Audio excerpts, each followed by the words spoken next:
Good afternoon.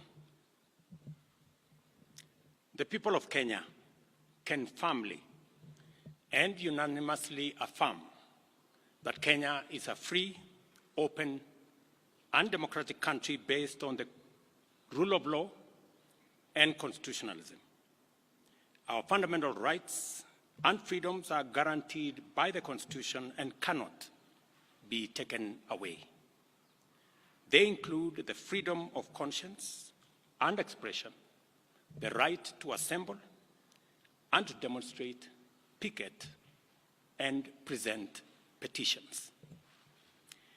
In the past few weeks, we have all witnessed the direct and robust exercise of these rights and freedoms by Kenyans who called on their government to pay attention to urgent national issues and to prioritize necessary changes and reforms to actualize their aspirations. It is with deep regret that I have to say that many Kenyans lost their lives and others seriously injured as a result of disturbances occasioned by lawless activity during these protests. This is not how and where our democracy should proceed, and we must do all we can to ensure that this does not occur again in future. The government of Kenya will provide necessary support to all families and citizens who lost their loved ones. Unfortunately, there has been many instances of excessive, unlawful, dangerous, and harmful conduct during the demonstrations and engagements, as a consequence of which many persons have been arrested and charged in courts with various offenses. I urge the criminal justice agencies to take effective measures and ensure that people who may have been innocently caught up on the wrong side of things and those not implicated in crimes be released and charges against them withdrawn. This will enable the agencies to focus their resources, efforts, and time in investigating and prosecuting serious criminal elements who took advantage of peaceful demonstrations to advance a dangerous agenda of lawlessness, anarchy, and mayhem. It is important that these suspects are brought to book and that they are prosecuted to the fullest extent of the law. I also take this opportunity to affirm the constitutional authority and duty vested on our national security institutions to protect our country against internal and external threats to sovereignty, to lives of our people, our rights, freedoms, property, peace, stability, and prosperity, as well as our collective national interest. Consequently, I call on the National Police Service to use its mandate responsibly, professionally, and effectively in full compliance with the Constitution, with a view to promoting the national objectives of Article 238, 239, and 244 of our Constitution. All breaches and violations by police officers must be handled expeditiously through due process, with a view to giving Kenyans a police service that upholds the highest standards of integrity. As citizens of this great nation, we all have a duty to balance our rights and responsibilities at all times so that the legitimate exercise of our rights and freedoms does not undermine our broader aspirations to remain a civilized, democratic, and peaceful country governed under the rule of law and institutions of governance for the benefit of all of us. Over the last 1 month, the livelihoods and property of many innocent people have also been destroyed, plunging them into destitution and jeopardizing the welfare of their dependents. The government of Kenya will equally take measures to support these Kenyans on the path to recovery of their businesses. I direct the relevant ministries to obtain, verify, and provide accurate data to facilitate appropriate government action within the next 30 days. I want to give the people of Kenya an assurance that our government listens to them and that for the last 1 month, I have led the government in engaging and listening to citizens from all walks of life as they express themselves in different forums and on various platforms. What has emerged as the foremost national concern requiring urgent and decisive action is the vexing matter of corruption and the non-negotiable desire for accountable leadership and integrity in governance. I have this to say to Kenyans. I have heard you, and I have heard you clearly. Consequently, the following measures shall be taken to accelerate progress to achieving the objectives stated by the people. Number one, I will be proposing amendments to the Evidence Act and the Criminal Procedure Code, among other necessary legislative amendments to all statutes relating to corruption, to expedite investigations and prosecution of corruption and economic crimes cases, and provide for their conclusion within 6 months. We shall also be proposing amendments to the Witness Protection Act to overhaul the statutory and institutional framework to protect and incentivize whistleblowers and enhance witness protection, making it easier and safer for citizens to come forward and report corruption as well as other criminal activities. Number three, within 90 days, we shall propose amendments to the Public Finance Management Act and Public Procurement and Disposal Acts to overhaul the institutional and operational framework of public procurement, which has been identified as the epicenter of corruption, conflict of interest, and abuses of office in the public sector, with a view to deploying digital infrastructure within the next 6 months. The aim of this measure is to provide an open and transparent public procurement platform which gives open, real-time, and end-to-end public visibility of public procurement from advertisement to award of contract and to whom it is awarded and what amount the people of Kenya will pay. Number four, I have engaged with the parliamentary leadership and asked Parliament to expeditiously pass the Conflict of Interest Bill with the explicit caveat that I shall veto any bill enacted if it does not establish the highest bar with respect to accountability, integrity, and anti-corruption.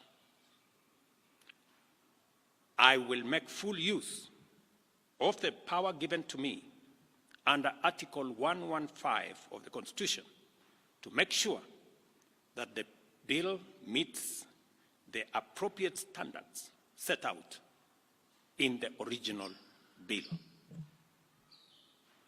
Number five, while fully respecting the independence of the national justice, law, and order institutions, and pursuant to a commitment to consult and collaborate in leveraging their institutional capabilities in effective, expeditious, and conclusive investigations in respect of all active cases, it is essential for these institutions to provide a time frame to the people of Kenya, because that is what the people of Kenya want, within which proceedings shall be concluded, and the same timelines clearly communicated to the public. Number 6, about 400 billion shillings is spent on tax expenditure every year, especially on VAT refunds, a process that is largely opaque and with limited accountability. Within 90 days, I will be working with Parliament to provide a legislative and regulatory framework to make this process transparent, open, and accountable, with a view to reducing this huge public expenditure and direct savings from this exercise to the productive sectors of our economy. This is going to be a very important exercise of engaging Parliament in consultations with the people as to whether it is right for us to spend 400 billion Kenya shillings every year collected from the people of Kenya to pay a few companies on matters of VAT refund. Number 7, the government will also work with Parliament to tighten legislation to reduce and eliminate imports of goods and products already manufactured in Kenya, so as to promote our value addition, our manufacturing, and industrialization program in our quest to create more jobs, create more opportunities, and create wealth in our nation. We must have a national conversation as to whether we want to be a supermarket for products from other countries, or we want to produce products that we already have manufacturing capacity in Kenya.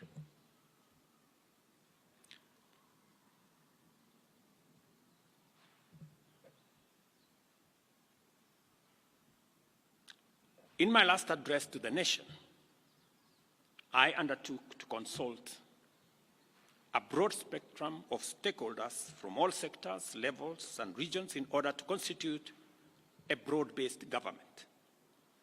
In line with this undertaking, I will be forwarding additional names to Parliament for vetting prior to appointment, based on the understanding of the Cabinet's essential role in driving the transformational agenda that makes Kenya a better, more just, and more prosperous nation for all of us. Once constituted, the new cabinet will steward our transformation agenda that is already in place in providing effective and efficient public services, expanding opportunities for employment and wealth creation, and creating a tide that lifts every boat.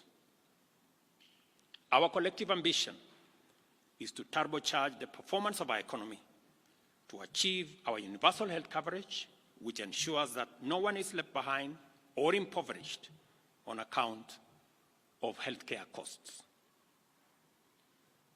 Also offer an equitably funded education system which looks out for learners from vulnerable backgrounds and ensure that Kenyans from all walks of life live in safe and dignified housing through our affordable housing program. Additionally, our transformation agenda commits to provide reliable clean water, last-mile connectivity of electricity, and to secure more business opportunities for enterprises and employment opportunities for our young people both here at home and abroad. Our explicit aim is to transform Kenya into a middle-income society, and it is essential for us to urgently mobilize adequate resources to fund these necessary programs and projects. Consequently, after extensive consultations, I have nominated the following persons for consideration and approval by the National Assembly for appointment as cabinet secretaries. I commend the leadership of diverse organizations, both in public and private sectors, including political parties, for their encouraging response to my outreach to consult on forming a broad-based government. Their willingness to set aside partisan positions and interests in order to join a visionary partnership for the radical transformation of Kenya is a historic gesture of their patriotism. I know and I understand acutely the huge expectation of the people of Kenya on me and this administration. And I equally understand that that responsibility can be made easier if we work together as a nation. And as I said, the opportunity we have to work together across political lines, across different divisions, is much more greater than the challenge and the crisis we have in our hands. I take this opportunity to express my appreciation for their commitment and reiterate my pledge to engage alongside them in a national conversation that is inclusive, citizen-centered, and aimed at consolidating and accelerating the actualization of inclusive growth and national transformation. As I take this step, and as I expand and broaden this administration, I am acutely aware that the responsibility of managing the affairs of the country vested in the cabinet, in the expanded cabinet, will require of us to work together and to focus on that which brings honor to our country.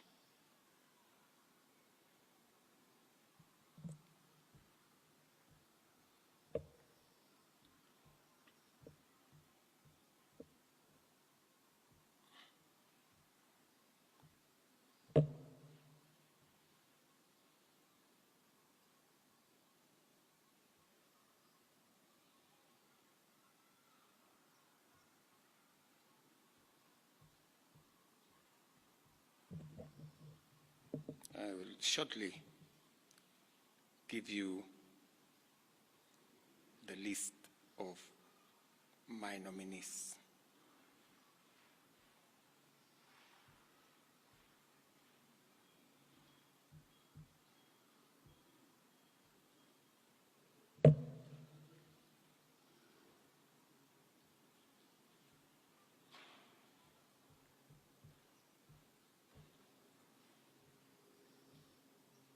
Just hold your horses.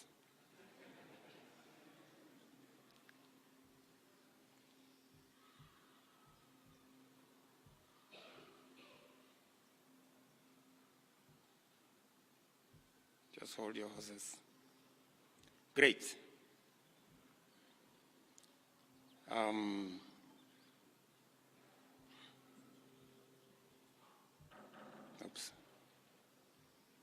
That's the old list again.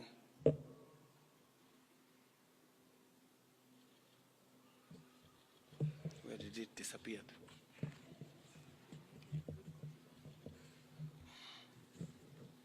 I think this is the problem of making it very confidential and not allowing many people to have a look at it.